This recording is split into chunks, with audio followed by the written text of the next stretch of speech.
नमस्कार, मी प्राध्यापक मिलिंद गायकवाड. यश अकॅडमीमध्ये आपलं मनःपूर्वक स्वागत. खरं तर बरेच दिवस झालं मी विचार करत होतो की नीट अंडर ग्रॅज्युएट जी 3 मे 2026ला झाली आणि काही दिवसामध्येच त्या परीक्षेच्या अनुषंगानं जे संपूर्ण देशभर वातावरण ढवळून निघालेलं आहे. 22 लाखाहून अधिक कुटुंब ही उद्ध्वस्तच झालेली आहेत म्हणायला काही हरकत नाही. त्यांच्या स्वप्नांचा चुराडा झालेला आहे असं आपल्याला पाहायला मिळतं आहे.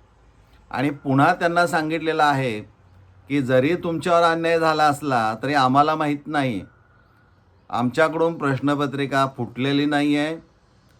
तुमची एक्झाम आम्ही घेणार ती 21 जून 2026ला दुपारी 2 ते 5 या वेळेमध्ये असणारी आहे. म्हणजे एकीकडं एक्झाम घेत आहेत, याचा अर्थ काय हो? म्हणजे पेपर फुटला आहे हे क्लिअर आहे. नसेल तर तुम्ही एक्झाम का घेतली असते? पण तरी देखील शिक्षण मंत्री त्या पदाला अजून चिकटून आहेत. राजीनामा द्यायला तयार नाहीत. त्यांची मानसिकता बिलकुल नाही आहे. तुमचं कितीही वाटोळं झालं तरी आम्ही आहे त्या ठिकाणी आहोत, आम्हाला काही माहीत नाही. त्यामुळं नीट यू जी 21 जून 2026ला होणारी आहे, त्याच्या बाबतीमध्ये ज्या ज्या काही गोष्टी आता ऐकायला मिळत आहेत त्या सगळ्या अजबच आहेत. उदाहरणार्थ या परीक्षेचं कंट्रोलिंग हे PMO म्हणजे प्राईम मिनिस्टर ऑफिस यांच्या नियंत्रणामध्ये या परीक्षाचं कंडक्ट केल्या जाणार आहेत. मग प्रश्न असा उभा राहतो की शिक्षण मंत्र्याचा उपयोग काय? त्या मंत्र्याला काम काय आहे? पण तरी देखील ते शांत आहेत, मस्त AC रूममध्ये बसून आहेत. आणि आमची मुलं स्कोर आमचा तेवढा मेंटेन करण्यासाठी रात्रंदिवस जागरण करून या वातावरणामध्ये बरं का ते अभ्यास करत आहेत, हार्ड वर्क करत आहेत. आणि हे ACमध्ये बसून मस्त हवेखाली बरं का, थंड हवेखाली निर्णय पाहिजे तसे देत आहेत. म्हणजे PMOचा कंट्रोल म्हणजे शिक्षण मंत्र्यांचा काही उपयोग नाही. दुसरं अजब ऐकायला मिळालं ते म्हणजे की या परीक्षा कंडक्ट करण्यासाठी मिलिटरीचा वापर केला जाणार आहे. अजबच आहे खरं. मिलिटरी ही देशामध्ये जर आणीबाणीची परिस्थिती निर्माण झाली असेल तरच त्यांचा वापर केला जातो. पण इथं उठसूट मिलिटरीचा वापर कर. चाललंय काय? म्हणजे आपल्या हातातलं नियंत्रण पूर्णपणे सुटलं की काय असं व्हायला लागलं आहे. म्हणजे शेजारच्या देशामध्ये जसं मिलिटरीचं कंट्रोल आहे तसं आपल्याकडं होऊ पाहते काय? उद्या काय होईल सांगता येत नाही.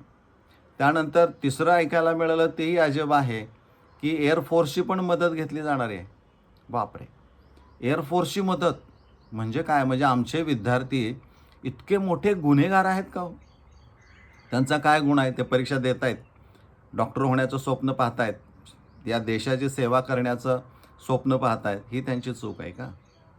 जर या पद्धतीनं परीक्षा आम्ही घेतोय असं तुम्ही भासवत असेल तर एक गोष्ट तुमच्या लक्षात यायला पाहिजे की परीक्षा केंद्रात प्रत्यक्ष हॉलमध्ये प्रश्नपत्रिका फुटलेली नाही. ही प्रश्नपत्रिका पेपर व्हायच्या अगोदरच, कित्येक दिवस अगोदरच फुटली गेलेली आहे.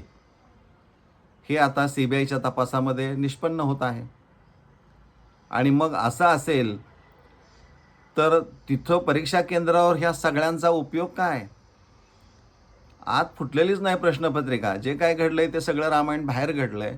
आणि अशा अवस्थेमध्ये या मुलांना गुन्हेगार आहेत की काय असं ठरवून तुम्ही त्यांच्याबरोबर का हा ड्रेस कोड असला पाहिजे, असंच असलं पाहिजे, तसंच असलं पाहिजे, हे नसेल तर एंट्री नाही, ते नसेल तर एंट्री नाही. आणि तुम्ही मात्र ACमध्ये बसून काही केलं तरी तुम्हाला मात्र सगळं माफ आहे. म्हणजे हार्ड वर्क करणाऱ्यांना पनिशमेंट हे जे काय आता चालू आहे ते अतिशय वाईट आहे.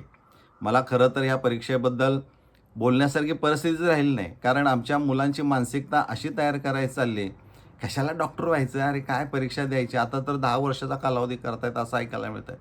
म्हणजे पुन्हा या समाजाला, या बहुजन समाजाला सप्रेस करण्याचा प्रयत्न होताना दिसतोय. हा एक भाग झाला.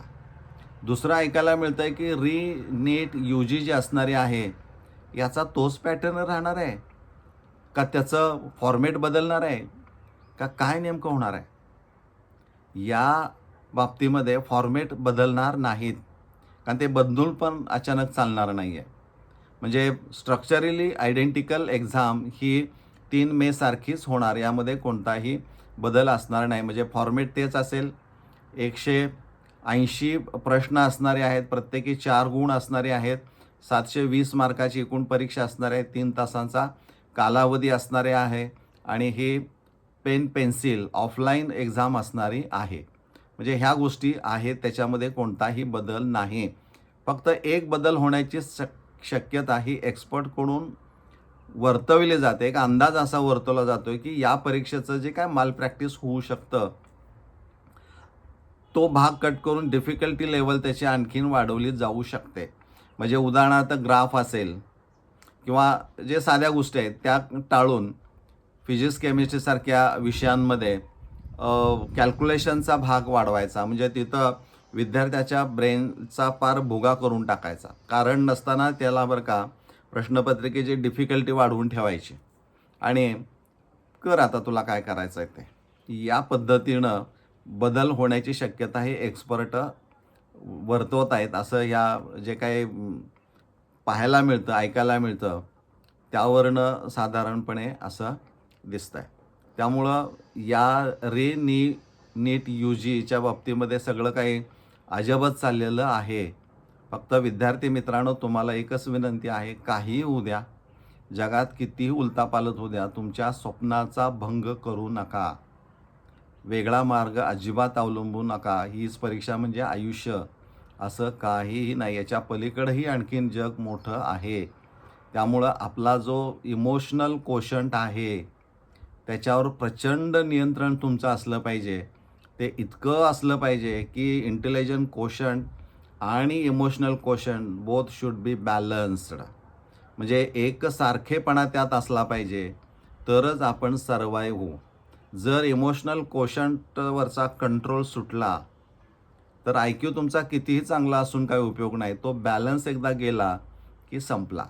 त्यामुळं तुम्हाला विनंती आहे की IQ आणि EQ both should be balanced आणि हे बॅलन्स करण्याची क्षमता तुमच्यामध्ये निर्माण व्हावी अशी माझी अपेक्षा आहे. परीक्षाची तयारी तुम्ही करणार, यापूर्वीच्या ज्या काही गोष्टी अभ्यासाच्या दृष्टिकोनातून तुम्ही डोक्यात ठेवलेल्या असणार, त्या पुन्हा तुम्हाला रिकॉल कराव्या लागणाऱ्या आहेत. हे सगळं करावं लागणार आहे. पण बाळांनो, एकच लक्षात घ्या की ही सिस्टीम किती पोखरलेली आहे आणि सर्वसामान्यांच्यासाठी नाही, ही पैसेवाल्यांच्यासाठी आहे, हे लक्षात घ्या. पण दोन्ही मी सांगितल्याप्रमाणे बॅलन्स ठेवून सगळ्या गोष्टी करा, कुठंही अडचण येणार नाही. मला वाटतंय आपणाला जे काही मला या परीक्षेबद्दल बोलावंसं वाटत होतं ते मी बोललेलं आहे. आपण इथं थांबूया. धन्यवाद.